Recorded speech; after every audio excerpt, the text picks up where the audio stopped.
rekord dráhy na 4 kolá, takže takisto môže dneska pozitívne prekvapiť. No a vedľa neho bude Američan Luke Becker, jeden z takých tých talentov. A možno aj taká veľká neznáma. Taká veľká neznáma, pretože Američania celkovo v poľských ligách nie sú nejak veľmi aktívni. Teraz po dlhšej dobe je to práve Luke Becker, predtým to bol známy majster sveta Greg Hancock, čiže tento Luke Becker je taký možno jeho nástupca. Pekelné sústredenie všetkých jazdcov je odštartované. Ktože nám ide dopredu? No, v zelenej čiapke to bolo dosť riskantné, ale vyzerá to, že sa to Lukeovi Beckerovi vyplatilo, ale už ho podbehol z tej vnútornej dráhy Fraser Bowes. Tam sme videli nejaký pád, pozerám, je to pretekár so zelenou prilbou, Luke Becker. Nielsena, Lebedevsa, Ivačiča a Milana Maneva, ktorý sa ako náhradník dočkal svojho štartu, ten je úplne vľavo v zelenej čiapke. Nahradzuje Luka Beckera, ktorý nastúpil do tejto jazdy.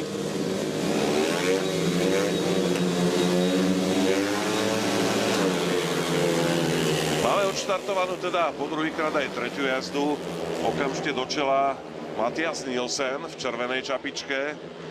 Za ním v modrej a Lotyš Andres Lebedeus, ktorý vidíme, že to už skúša dať pod Mathiasa Nielsena. A vynikajúco sa držia. Myslím si, že po tejto zátačke, alebo zákrute, pardon, Lebedeus. Nádherný. Tak to je koleso pri kolese. Úžasný boj. Toto musia fanúšikovia milovať. Presne, jedno celé kolo vedľa seba. Nádherný súboj. Vidíme, že to opäť skúša Andrej Lebedeus po tej vnútornej strane a zdá sa, že trošku rýchlejší Mathias Nielsen na tých rovinkách. A toto bolo veľmi profesionálne urobené. Doslova sa postavil pre neho, krásne ho zavrel. Tam jednoducho musel Lotyš spomaliť malinko. Áno, pokiaľ nechcel riskovať pád. Jednoducho nemáš kam ísť, tak nemôžeš tam ísť, hej? Tak vidíme, že Andrej Lebedeus už trošku nestíha za Mathiasom Nielsenom. Už ten náskok dánsky pretekár tam má trošku. Tretia priečka patrí. Teraz sa odkrútili preteky v poľskej Toruni. Boli to majstrovstvá, medzinárodné majstrovstvá jednotlivcov poľskej extraligy, čiže najlepší jazdci poľskej extraligy bojovali v pretekoch kvázi sami za seba a Martin vybojoval úžasné druhé miesto hneď za plecami Bartoša Zmarzlíka, čiže majstra sveta na plochej dráhe, čiže veľmi, veľmi dobré umiestnenie Martina včera a dneska vidíme, že je v skvelej forme takisto. Obrovská sebadôvera musí po takomto výsledku prísť, samozrejme, ale Martin Vaculík nepatrí medzi tých utiahnutých športovcov. Keď sa na niečo cíti, tak to povie pekne, nahlas a naplno a to je sympatické. Má ciele a ide si za tým.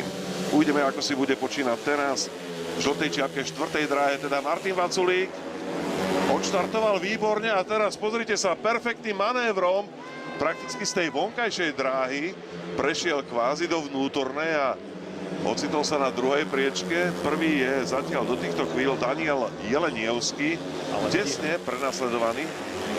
Vidíme, že Martin Vaculík sa nevzdáva a už sa pod neho dostáva a nie. Daniel Jelenievský opäť v čele tejto jazdy. Nádherný súboj. Vidíme, že Martin to nevzdáva. Na tretej priečke zatiaľ Ivačič, ale súboj Jelenievský-Vaculík pokračuje. Vaculík v čele.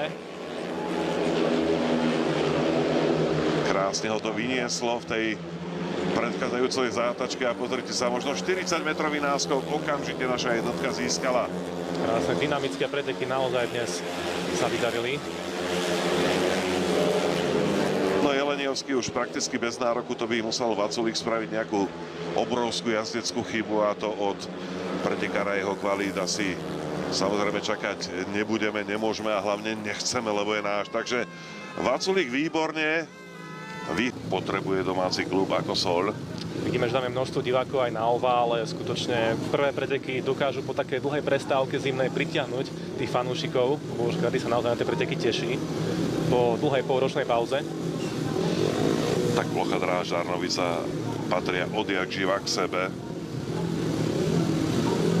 Počasie je úplne výborné.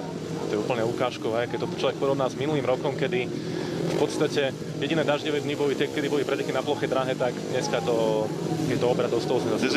Dnes je to opačne. Predtým aj potom pršalo a dnes nie. Tak všetko je pripravené na 12. jazdu.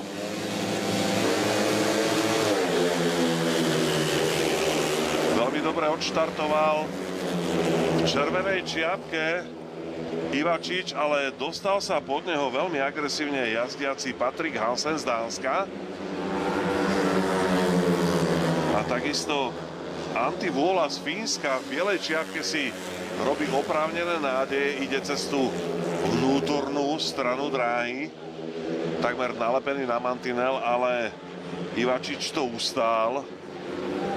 Štvrtý zatiaľ Patrik Hansen. Pardon, nie.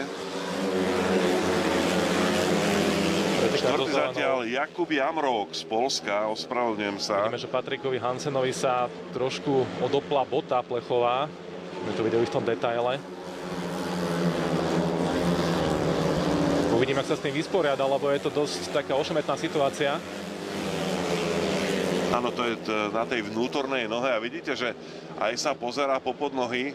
Samozrejme tam hlavne pri tej zákrute tá noha má obrovský význam, pretože aj drží stabilitu a jednoducho... Potrebuje sa ten pretekár po nej kvázi klzať, šmýkať a... Tuto aj máme žltá príľba, červená príľba a takisto aj modrá príľba. Samozrejme, prekvapiť môže Matic Ivačič. Ale myslím si, že Austrálčan Bowes je tam tak viac menej do počtu. Aj podľa predchádzajúcich umiestnení v jednotlivých týchto jazdách. Je tam ešte posledných 15-14 sekúnd do štartu podľa odpočívacieho zariadenia. To musia byť veľké emócie, veľké nervy. Tam ti trošičku to zápestie zabere viacej, ako si plánuješ, si v páske a končíš tú jazdu.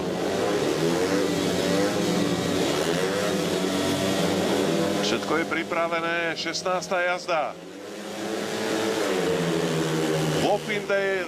Wofinden v červenej príľbe, okamžite dopredu a prenasledovaný Milíkom v žltej príľbe a Kviechom, čiže dvojica Čechov. To bol skutočne štart hodný majstra sveta. Vidíme, že v momente náskok niekoľko metrov.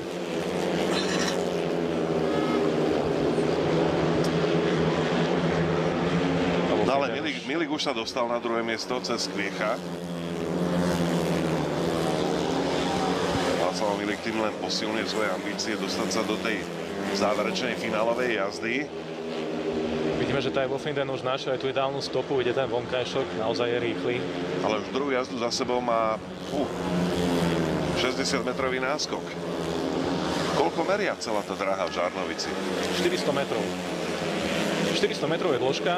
Ten vnútorný oblúk samozrejme, ale...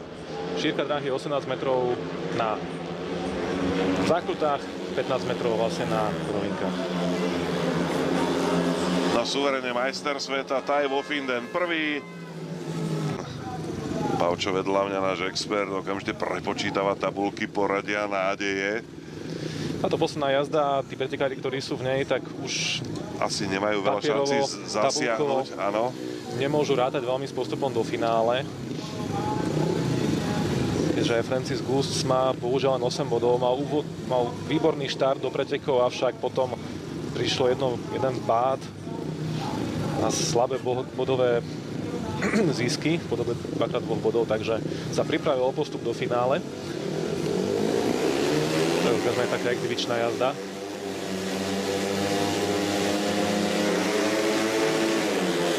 Odštartované, posledná jazda v tej základnej časti a vpredu máme Matica Ivačiča s modrou príľbou. slovinského reprezentanta a v tesnom závese za ním Lotyš Gust. Tak uvidíme, či si Lotyš zgustne na Slovincovi alebo nie. Tretia priečka zatiaľ ďalší Lotyš Ans Viesulis. Vidíme, že sa nevzdáva Francis Gust, tlačí na Matica Ivačiča. Skúša ho možno tak trošku vystrašiť. A teraz to skúsi asi vonkajškom podľa nájazdu.